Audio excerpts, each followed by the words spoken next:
Kyle Bennett sat in the cargo bay of the Pathfinder, checking his armor for the third time that morning. The metal plates were scratched and dented from years of use, but everything worked perfectly. He had made sure of that. In his line of work, a broken piece of equipment could mean death. The ship hummed quietly around him as it traveled through space. Kyle had been a soldier once, fighting for Earth in wars he didn't fully believe in. He had seen too many good people die for corporate profits and political games. So he left the military and started working for himself. Now he took security contracts that paid well and didn't make him feel dirty. This job seemed simple enough. Escort a princess through dangerous space and collect his payment. The Wraith Nebula was known for pirates, but Kyle had been through worse. He ran his hand over his rifle, making sure the magazine was full. His armor's computer blinked green, showing all systems were ready. Still fussing over that old suit? Captain Nina Torres walked into the cargo bay with a cup of coffee in her hand. She was a tough woman in her 40s who had been flying ships longer than Kyle had been fighting. "Our guests will be boarding soon. Try to look professional." Kyle smiled. "This old suit has saved my life more times than I can count. I'll trust it over fancy new gear any day." Nina nodded and took a sip of her coffee. "Fair enough. Just remember, these Ashari folks think humans are primitive. Don't give them a reason to look down on us more than they already do." "I'll be on my best behavior," Kyle said, standing up. His armor made a soft whirring sound as the joints moved. "How many guards is the princess bringing?" 4, including their lieutenant. "Guy named Corvin," Nina made a face. "I met him when we arranged this job. He acted like I was barely smart enough to fly a ship." Kyle had heard about the Ashari. They were one of the most advanced species in the galaxy. Their technology was hundreds of years ahead of human designs. They had personal shields that could stop bullets and energy weapons that could cut through steel like paper. They looked at humans the way humans might look at cave dwellers. The docking alarm rang through the ship. Nina set down her coffee. "That's them. Let's go welcome our princess." Kyle followed her to the main airlock. The door opened with a hiss and Princess Valara Thane stepped aboard. She was tall and elegant, with pale blue skin and silver eyes that seemed to glow in the ship's lighting. She wore flowing robes that shimmered with embedded technology. Behind her came 4 guards in armor that looked more like art than military equipment. "Welcome aboard the Pathfinder, Your Highness," Nina said with a slight bow. "I'm Captain Torres, and this is Kyle Bennett, our security specialist." Valara's eyes studied Kyle with open curiosity. "A human soldier? How interesting. I have read much about your species' history." Her voice was musical with an accent Kyle couldn't quite place. One of the guards stepped forward. He was bigger than the others, with more decorations on his armor. "I am Lieutenant Corvin, head of the princess's security. We will handle all protection duties. Your primitive weapons will not be necessary." Kyle felt his jaw tighten, but he kept his voice calm. "I'm sure your technology is impressive, Lieutenant. But Captain Torres hired me to do a job, and I'll do it." Corvin looked at him the way someone might look at a child playing soldier. "As you wish, though I doubt you will be needed." Nina jumped in before the tension could build. "Let me show you to your quarters, Your Highness. We'll be entering the Wraith Nebula in a few hours. The journey through should take about 3 days." As they walked through the ship, Valara asked questions about everything. She wanted to know how the ship worked, what weapons it carried, and what defensive systems it had. She seemed genuinely interested, which surprised Kyle. Most advanced species barely acknowledged human technology. That evening, Nina insisted on a formal dinner in the small dining area. Kyle didn't usually attend these things, but the captain gave him a look that said he didn't have a choice. He cleaned up as best he could and joined the others. Valara sat at the head of the table with Corvin standing behind her like a statue. The other guards had stayed in their quarters. Kyle sat across from the princess, feeling awkward in the formal setting. "Tell me, Kyle Bennett," Valara said as they ate, "what is it like to fight without energy shields or advanced targeting systems? How do humans survive in battle?" Kyle thought about how to answer. "We adapt. We use what we have and find ways to win. There's an old saying in Earth's military, adapt and overcome. It means you don't give up just because the enemy has better equipment. You find their weakness and exploit it." Valara smiled. "A practical philosophy. But surely you must envy what we Ashari possess." She nodded to Corvin, who activated his personal shield. A shimmer of blue energy surrounded him like a bubble. Then he drew his energy blade and it hummed with deadly light. "Our technology makes us nearly invincible in combat." Kyle looked at the display calmly. "Impressive. But every defense has a weakness. Every weapon has a counter. The trick is finding it, Corvin scoffed. Primitive thinking. Superior technology wins wars, not clever tricks. Maybe, Kyle said, taking a drink. But I've seen plenty of people with the best equipment get killed because they relied on it too much. Technology can fail. Training and instinct don't. Valara's eyes studied him with new interest. You speak as someone with much experience. I would like to hear more of human military traditions during our journey. Before Kyle could respond, the ship's alarms screamed to life. Red lights flashed throughout the dining area. Nina's voice came over the intercom, tight with tension. All hands, battle stations. We have multiple hostile contacts. They came out of nowhere. We're surrounded. Kyle was on his feet instantly, running toward the cargo bay where his weapons were stored. Behind him, he heard Corvin shouting orders to the other guards. The ship shuddered as something hit the shields. Kyle reached his armor and started pulling on the additional pieces he hadn't been wearing. His fingers moved automatically, years of training taking over. The ship shook again, harder this time. A voice came over the ship's communication system. It was deep and rough, filled with cruel amusement. Attention, Pathfinder. This is Drevix the Scar. You are carrying someone valuable. Surrender the Ashari princess and we might let the rest of you live. Resist and we will take her from your corpses. Kyle locked his helmet in place and grabbed his rifle. The screen on his armor showed 4 pirate ships surrounding the Pathfinder. More were closing in from the nebula's sensor dead zones. This was going to be bad. He ran toward the bridge where Nina was frantically working the controls. Valara stood nearby, calm despite the danger. Corvin and the guards had their weapons ready, their shields already active. Can we fight through them? Kyle asked. Nina shook her head. Not a chance. They're blocking every escape route. And something's wrong with our long-range communications. We can't call for help. Another impact rocked the ship. The lights flickered. They're preparing to board us, Corvin said, checking a display. We will defend the princess with our lives. Kyle checked his ammunition and activated his armor systems. Everything showed green. He looked at the tactical display, planning defense points and fallback positions. Then let's make them regret this, he said. The real fight was about to begin. The Pathfinder shook violently as the pirates attached their boarding tubes to the hull. Kyle could hear the metal groaning under the stress. He positioned himself at the main corridor that led to the cargo bay airlock, the most likely entry point for the attackers. Corvin and his guards had taken positions near the bridge, their energy shields glowing. They looked confident, almost relaxed. Kyle envied that confidence, even if he thought it was misplaced. He had learned long ago that overconfidence got people killed. All defenders be ready, Nina's voice came through the intercom. They're cutting through the airlock now. Kyle's armor sensors picked up something strange. Electromagnetic readings were spiking all around the ship. He frowned, checking his equipment. Everything still showed normal. But something felt wrong. Then it happened. A massive pulse of energy washed through the ship. Every light went dark for 3 seconds before the emergency systems kicked in. Kyle's armor flickered but stayed online. His systems were built with multiple backups, a human design philosophy born from fighting in places where nothing worked the way it was supposed to. Behind him, he heard cursing in the Ashari language. He glanced back and saw Corvin and his guards frantically hitting their equipment. Their shields were gone. Their energy weapons were dead. The electromagnetic pulse had knocked out everything that relied on advanced power systems. Our weapons are offline, Corvin shouted, his voice filled with disbelief. This is impossible. Kyle understood immediately. The pirates had used an EMP weapon designed specifically to counter shield-based technology. The Ashari had relied so heavily on their advanced equipment that they had no backup plan. Their guards pulled out small pistols, backup weapons they clearly weren't trained to use well. Fall back to the bridge, Kyle ordered. Protect the princess, I'll hold them here. You cannot face them alone, human, Corvin said, but there was uncertainty in his voice now.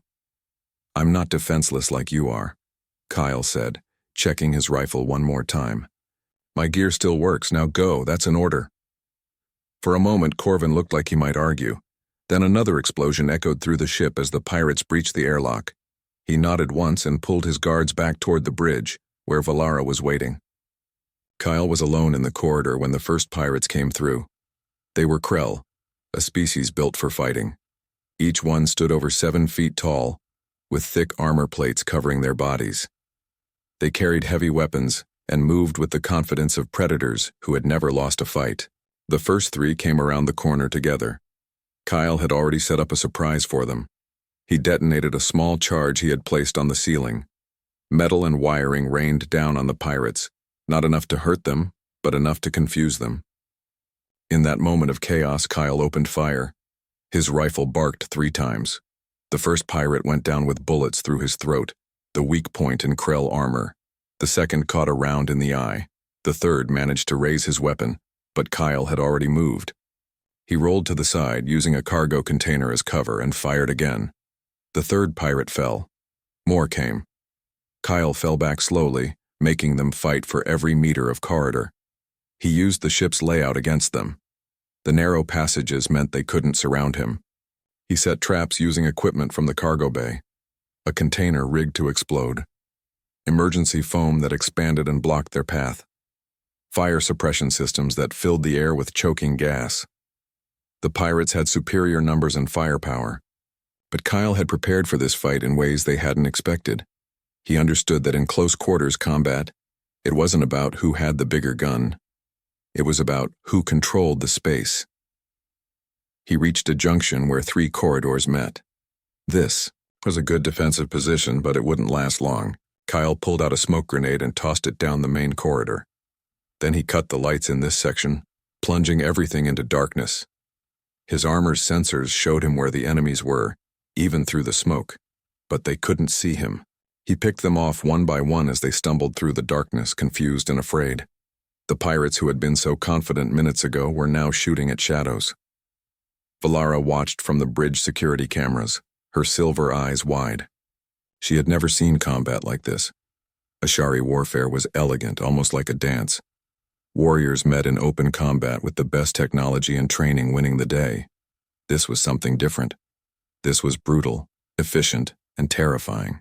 "He fights like a predator," she said quietly. Nina, working frantically at the controls to restore some of the ship's systems, glanced at the screen. "That's what makes humans dangerous. We spent millions of years being both the hunter and the hunted. We learned to fight dirty because we had to." On the screen, Kyle ran out of ammunition for his rifle. Without hesitation, he dropped it and drew a long combat knife from his armor. A Krell pirate, bigger than the others, charged at him with a roar. The corridor was too narrow for the pirate to use his size advantage. Kyle moved like water, stepping aside from the charge and slashing as the pirate stumbled past. His knife found the gap between armor plates at the back of the knee. The pirate crashed to the floor. Kyle finished him with a quick strike to the base of the skull. Another pirate fired at him. Kyle used the fallen body as a shield, then grabbed the dead pirate's weapon. It was heavy and awkward in his hands, designed for someone much larger. But Kyle made it work. He fired a burst that drove the attackers back, then used the moment to reposition. Corvin stood next to Valara, watching in silence. His pride was wounded. He was supposed to be the expert warrior, the one who protected the princess. Instead, a human with primitive equipment was doing what he could not. "He saved my life earlier," Corvin admitted quietly. "When my shield failed, I froze. I had trained my entire life relying on that shield. Without it, I was helpless. He had to pull me to safety." Valara didn't take her eyes off the screen. "What we Ashari call primitive, they call adaptable. We built ourselves shields to feel safe. They built themselves to survive anything." Kyle was breathing hard now, fatigue setting in. He had been fighting for 20 minutes straight against overwhelming numbers. His armor showed minor damage in several places. He was running low on ammunition, low on tricks, and low on time. The pirates pulled back, regrouping for a major push. Kyle used the pause to catch his breath and check his remaining equipment. 2 magazines for his pistol, 3 grenades, 1 very tired body. Nina's voice came through his helmet. "Kyle, we've got a problem. They're sending a second wave, twice as many as before. Even you can't hold against that many." Kyle looked at his tactical display. She was right. If the pirates came in force, they would overwhelm him through sheer numbers. The ship would fall. Valara would be captured. An idea formed in his mind. It was crazy, dangerous, and had maybe a 10% chance of working. In other words, it was the best option they had. "Captain," he said, moving back toward the bridge, "I need you to prep the emergency airlock. I'm going outside." "Outside? Are you insane?" "Probably," Kyle admitted. "But if we can't defend the ship, we need to take the fight to them. I'm going to board their command vessel. If I can cause enough chaos, they'll pull their people back to defend their own ship." Nina was quiet for a moment. "That's suicide." "Maybe. But it's better than waiting here to die." He reached the bridge and looked at Valara. "Your Highness, I'm going to need your help." Valara straightened. "Tell me what to do." "You and Lieutenant Corvin are coming with me. We're going to walk across open space, board a pirate ship, and make them regret ever hearing of humanity." Corvin's eyes widened. "That is madness." Kyle smiled grimly. "Welcome to human tactics. We specialize in madness." The cold of space hit Kyle the moment he stepped out of the airlock. His armor's temperature controls kicked in immediately, keeping him alive in the freezing vacuum. Behind him, Valara and Corvin followed, their suits sealed and functional even if their weapons weren't. The Wraith Nebula spread out around them like a purple and blue storm frozen in time. Gas clouds blocked most sensors, which was exactly what Kyle was counting on. The pirate command ship hung in space about 300 meters away, its weapons pointed at the Pathfinder. "Stay close and follow my lead," Kyle said through the communication channel. His armor had small thrusters built into it, nothing fancy but enough to move in zero gravity. "We need to stay in the sensor shadow of the debris field." They pushed off from the Pathfinder, floating through the darkness between ships. Kyle's heart pounded in his chest. This was the most dangerous part. If the pirates spotted them now, they would be easy targets with nowhere to hide. Corvin's thruster suddenly sputtered and died. The Ashari started spinning slowly, unable to control his direction. Kyle grabbed him and shared his own thruster power, linking their suits together with a magnetic cable. "Your technology is failing again," Corvin said, frustrated. "No, your technology is built for elegance, not for taking EMP hits and still working," Kyle corrected. "Different design philosophy. Neither is better or worse, just different." They floated past chunks of destroyed ships, old battlefields from forgotten wars. Kyle used them as cover, hiding his team from the pirate ship's sensors. It took 15 minutes of careful movement, but they finally reached the hull of the command vessel. Kyle pulled out a circular cutting charge from his equipment belt. "Stand back. This is going to be loud." He placed the charge on the hull and activated it. There was no sound in the vacuum of space, but he felt the vibration through his boots as the charge burned through the metal. A hole opened up and atmosphere rushed out in a glittering cloud of ice crystals. "Go, go, go!" Kyle pushed through the hole first, landing in what looked like a storage area. 2 pirates were there, surprised by the sudden breach. Kyle shot them both before they could raise an alarm. Valara and Corvin came through behind him, and Kyle sealed the hole with emergency foam. The room pressurized again. "We need to move fast," Kyle said, checking his tactical display. "They'll know we're here soon." The inside of the pirate ship was dark and filthy, nothing like the clean corridors of the Pathfinder. Pipes leaked strange fluids. The walls were covered in rust. It smelled terrible even through Kyle's helmet filters. They moved through the corridors in combat formation. Kyle took point, his weapon ready.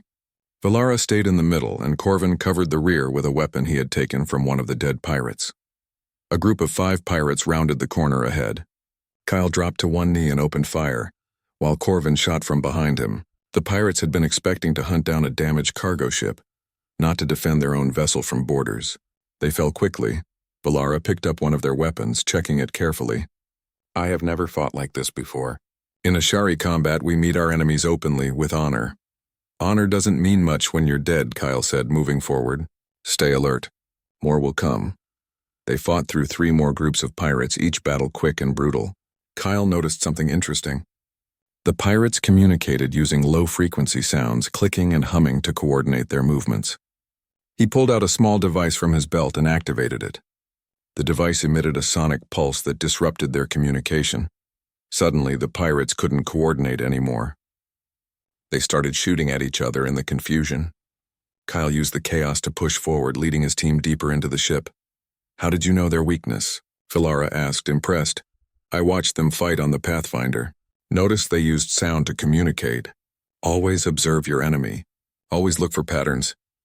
Kyle stopped at a junction, checking his map. The power core should be down this way. They descended through maintenance shafts and access tunnels. The ship's design was strange, built for the Krell's large bodies. Doorways were huge. Corridors were wide. But the extra space also meant more places for ambushes. At the power core, Kyle started placing explosive charges on key support structures. These wouldn't destroy the ship, but they would cripple it, force the pirates to retreat and make repairs. Corvin and Valara held the entrance, fighting off waves of defenders. The lieutenant was getting better with the conventional weapon, adapting to the weight and recoil. He was learning what it meant to fight without his usual advantages. A massive Krell warrior, bigger than any they had seen before, came charging through. He had cybernetic arms that looked like they could tear through steel. Corvin fired at him, but the bullets bounced off reinforced armor plating. The enforcer grabbed Corvin and lifted him off his feet, ready to crush him. Kyle made a split-second decision. He ran to his armor's control panel and overloaded his power cell. A massive electromagnetic pulse burst from his suit, frying every electronic device nearby, including his own armor. The enforcer's cybernetics died.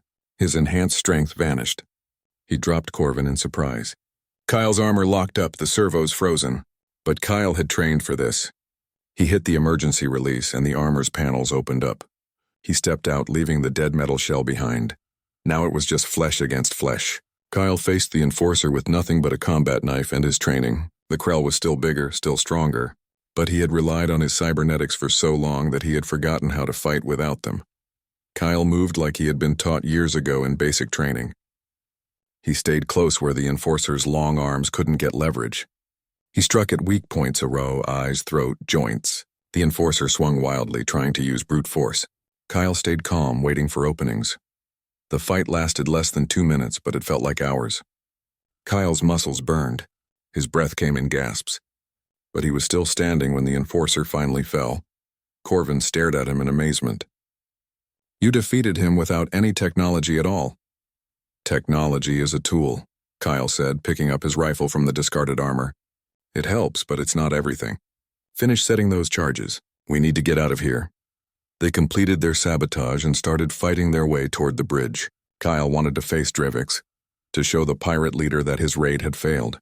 But more importantly, he wanted to make sure the pirates understood they were dealing with someone who wouldn't give up.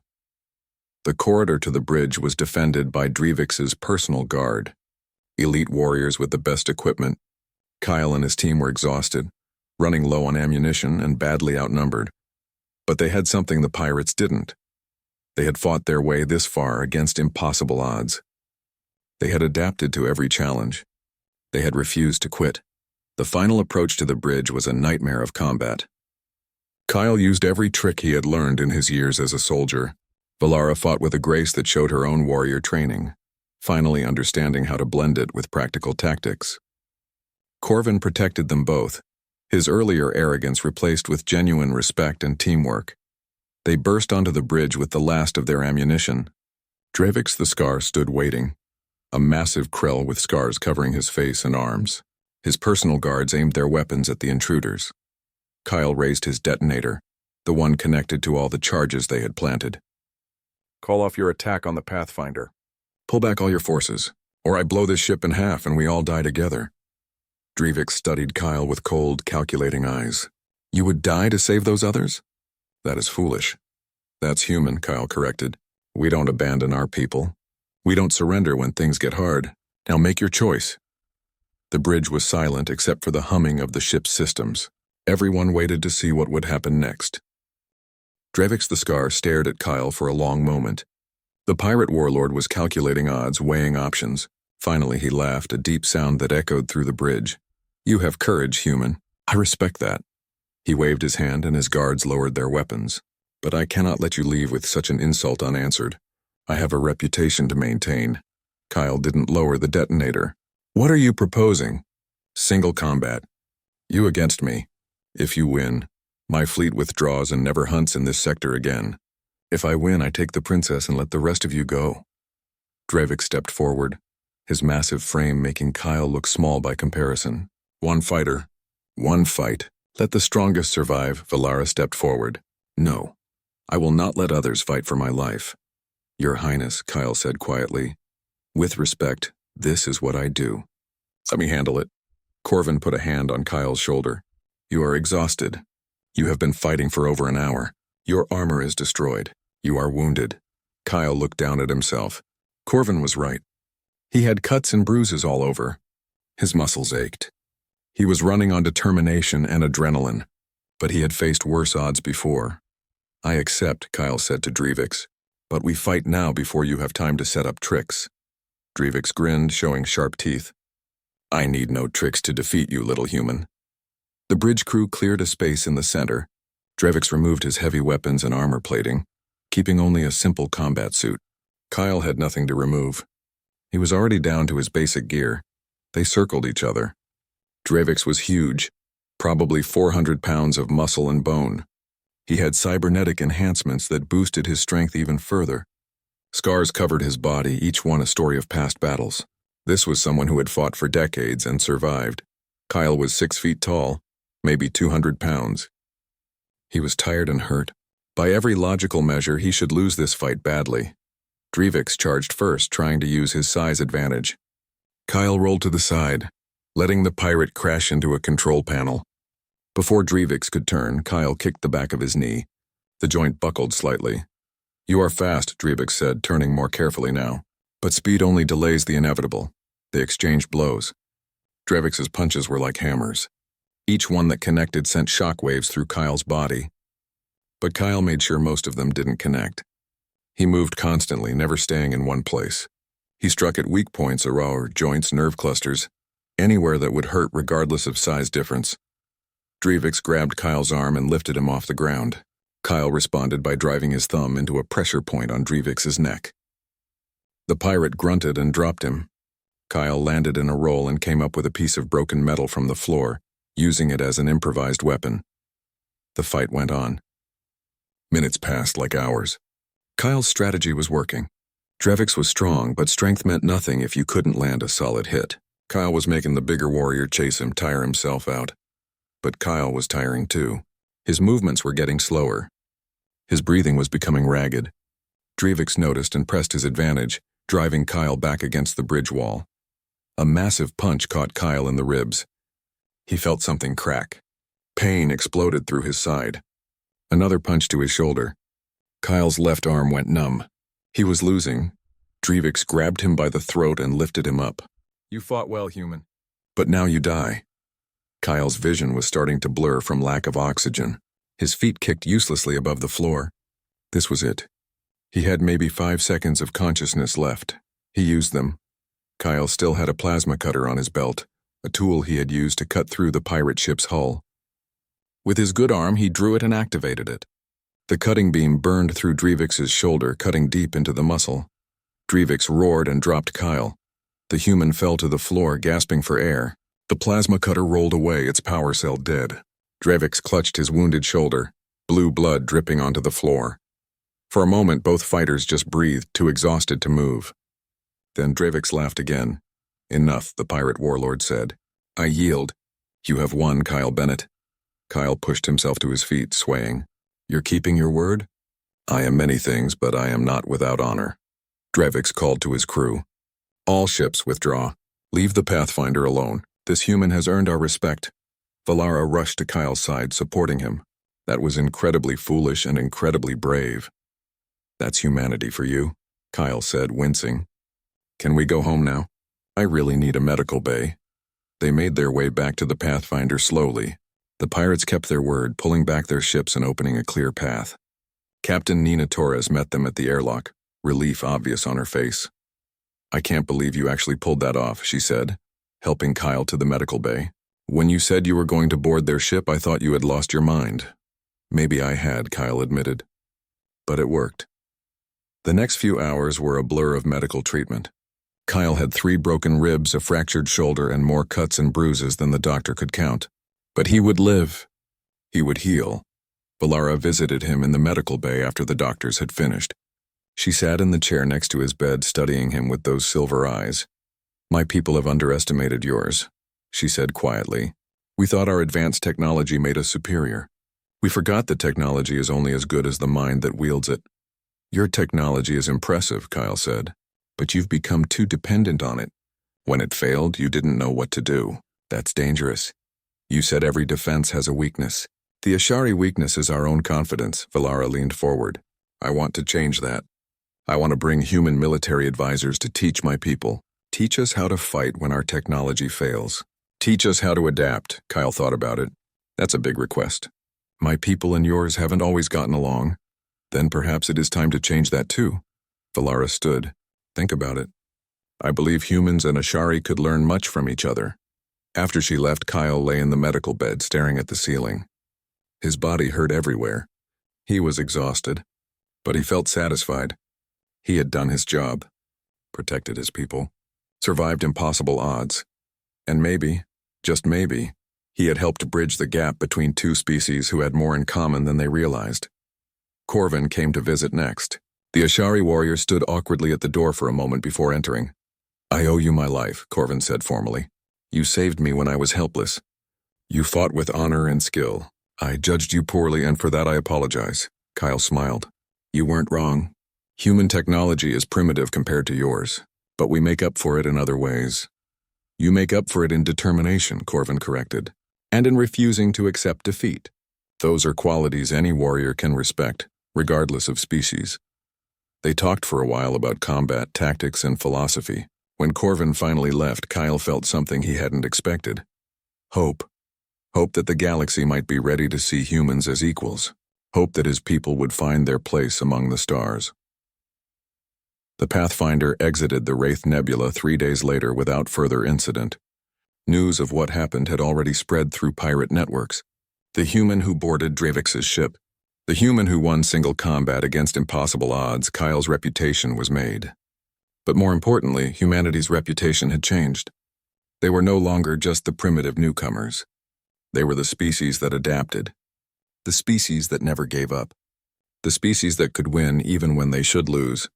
And that was worth more than all the advanced technology in the galaxy. 3 months had passed since the incident in the Wraith Nebula. Kyle stood on a balcony overlooking the Ashari capital city, watching the sun set over towers that seemed to touch the clouds. The buildings were works of art, covered in energy patterns that shifted and flowed like living things. It was beautiful in a way that Earth cities could never match. He was on the Ashari homeworld now, something very few humans had ever achieved. Valara had made good on her proposal. She had invited him and several other human military instructors to help reform Ashari combat training. The traditionalists had protested loudly, but the princess had support from those who understood that the galaxy was changing. Beautiful, is it not? Valara joined him on the balcony, 2 cups of hot liquid in her hands. She offered one to Kyle. It was sweet and spicy, an Ashari drink he had grown to enjoy. "It is," Kyle admitted, "but it also makes me understand your problem. When you live in a place like this, surrounded by such advanced technology, it's easy to forget that the universe can be harsh and unforgiving." Valara nodded. "That is exactly what I told the military council. We have become soft, comfortable. We rely on our shields and energy weapons so completely that we forget basic combat principles."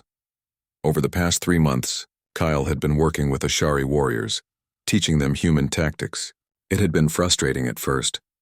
The Ashari were brilliant, but they approached warfare like a science experiment. Everything had to be calculated, measured, perfect. They struggled with the concept of improvisation. "How are the new recruits doing?" Valara asked. "Better. Lieutenant Corvin has been a huge help. After what he experienced on the Pathfinder, he understands why this training is necessary." Kyle took a sip of his drink. "The younger warriors are adapting faster than the veterans. They don't have as many old habits to break. Tomorrow would be a big demonstration." Kyle had arranged a training exercise pitting Ashari elite guards against a small team of human instructors. It was meant to show the Ashari military leadership what humans could do, even against superior technology. Kyle had brought in 2 of his best people. Derek Nash was an old friend from his Marine days, an expert in demolitions and urban combat. Iris Wu was a tactical genius who could read a battlefield like others read books. Together with Kyle, they would face 20 of the Ashari's finest warriors. The odds looked impossible. That was exactly the point. The next morning, Kyle and his team prepared in a specially built training facility. The exercise would take place in a mock city environment, complete with buildings, vehicles, and obstacles. The Ashari team had full combat gear, energy shields, advanced weapons, superior sensors. The human team had conventional equipment and their training. Remember, Kyle told Derek and Iris, we're not trying to beat them in a straight fight. We're showing them how to think differently. Use the environment. Use psychology. Make them fight our battle, not theirs. Valara watched from a command center with her father, the Ashari Emperor, and several high-ranking military commanders. Many of the commanders looked skeptical. They had agreed to this demonstration to prove that traditional Ashari methods were superior. The exercise began.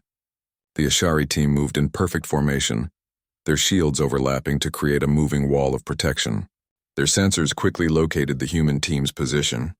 Everything was going according to their plan. Then Kyle activated the first surprise. Electromagnetic pulses, carefully calibrated not to cause permanent damage but strong enough to temporarily disrupt the Ashari shields. The energy wall flickered and died. What? One commander shouted. That is against the rules. There are no rules in real combat, Valara said quietly. That is the lesson. The Ashari team adapted quickly, switching to backup weapons. But now they were fighting without their primary advantage. Derek had set up ambush points throughout the mock city. The Ashari walked into the first one, and smoke grenades exploded around them. Their advanced sensors couldn't see through the thick smoke. Iris Wu appeared from a building window, firing rubber training rounds that stung but didn't injure. 3 Ashari went down, marked as casualties. Before the others could respond, she was gone, disappearing back into the building. The Ashari commander ordered his team to split up and search the buildings. Kyle watched from his position and smiled. They were doing exactly what he wanted. In Ashari training, splitting up made sense because each warrior was protected by personal shields and could handle threats alone. But without those shields, they were vulnerable. The human team picked them off one by one. Derek used traps and diversions. Iris used hit-and-run tactics. Kyle coordinated their movements, always staying one step ahead of the Ashari team's attempts to corner them. In the command center, the watching commanders were silent. Their elite warriors were being systematically dismantled by 3 humans with basic equipment. The Ashari team changed tactics, trying to adapt. They bunched together for mutual protection. Kyle responded by having Derek rig a building to collapse, blocking their path. When they tried to go around, Iris hit them from a different angle. The exercise lasted 40 minutes. When it ended, all 20 Ashari warriors had been marked as casualties. The 3 humans were still active, barely even tired. The command center was completely quiet. Then one old commander started to laugh. Incredible. Absolutely incredible. They made our finest warriors look like untrained recruits. This is exactly why we need this program, Valara said. We have spent centuries perfecting our technology. We forgot to perfect our thinking. Kyle and his team were brought to the command center. The Emperor himself stood to greet them. Kyle Bennett, the Emperor said in a voice that commanded respect. You have done something I thought impossible. You have humbled our proudest warriors and shown us our greatest weakness. For this you have my gratitude. Over the following weeks, the Ashari military began implementing changes. They started training in equipment failure scenarios. They studied human tactics and psychology. They learned to fight without their shields, to adapt to unexpected situations, to think creatively. Corvin became one of the best students. He and Kyle spent hours discussing combat philosophy. The Ashari warrior understood now that his people's approach had been too rigid. They needed to blend Ashari technology with human adaptability. We call it hybrid warfare, Kyle explained during one training session. Use every advantage you have, but never depend on any single advantage completely. Always have a backup plan. One evening, Valara asked Kyle about his armor. The destroyed suit from the pirate battle was being studied by Ashari engineers. They were fascinated by its design philosophy. Our engineer Corvin says your armor is built completely differently from ours, Valara said. Ashari armor pursues maximum efficiency. Yours pursues maximum reliability. Different problems require different solutions, Kyle said. Humans have always had to work with limited resources. We learned to build things that could take damage and keep working. Your people never had that constraint, so you optimized for other things. What if we combined both approaches? Valara wondered. Ashari efficiency with human reliability? That conversation led to a new project. Ashari engineers worked with human advisors to create hybrid armor. It used Ashari energy systems for power and shielding, but included human-style redundancies and backup systems. If the main power failed, the armor could still function. If the shields went down, the armor itself could still protect the wearer. The first prototype was ready after 2 months. Kyle and Corvin tested it together, both wearing the new hybrid design. It felt strange at first, combining the elegant Ashari interface with the rugged human construction, but it worked beautifully. "This is remarkable," Corvin said, testing the systems. "I have all the advantages of Ashari technology, but with the security of knowing I can still fight if something fails."